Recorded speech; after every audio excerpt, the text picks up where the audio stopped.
Hi, I'm Allison. I'm with the Health Services Foundation, and I am here with Ben Carver, who is a lawyer with Patterson Law, but also a member of the Health Services Foundation Board of Directors. Thank you for joining me or having me in your office today. Thanks for inviting me, Allison. It's great to be here. So one thing that we've talked about during some meetings we've had is the power of wills. And the Health Services Foundation is now part of Willpower. And we just kind of wanted to talk about a little bit. It's an uncomfortable conversation to talk about sometimes. Well, it doesn't have to be. That's the first thing to understand is that wills are important for all kinds of reasons, and really most, if not all, people should consider having a will. And if you're making one for the first time, it can maybe feel a bit intimidating or awkward or uncomfortable, but in fact, I would like to think it's actually not that bad, and if anything, you will probably feel better once it's done and you've completed it than you do going in. So. And the pandemic has definitely made we've all been put in uncomfortable situations, maybe even thinking about our mortality a bit more. So have more people been coming and talking about their wills? So certainly I believe for a lot of people, the pandemic was maybe an impetus to get started on this planning or to think about making a will, especially if they were making it for the first time. But really, it's just one of many good reasons why you might consider making a will.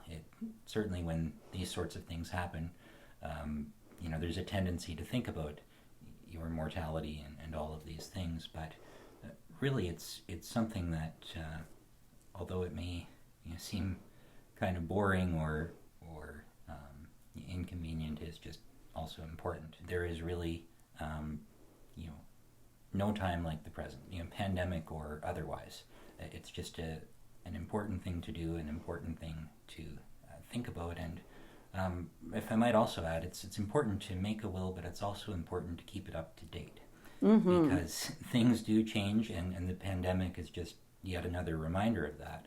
But the reality is that as our lives change, it is important to review these documents, not necessarily redo them, but just review them every so often to make sure that they are still how you remember them and in keeping with your wishes. Because if that's not the case, and I say this having recently seen quite a number of wills that are older than me.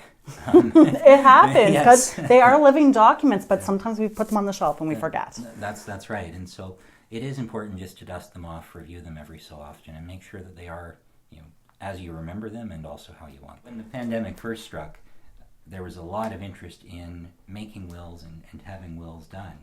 But the immediate challenge was that it was very difficult for us to get together and have the documents signed in person, because although many things can be done digitally these days or electronically using things like DocuSign or email, wills are very old-fashioned in the sense that they really do need to be signed and executed in person.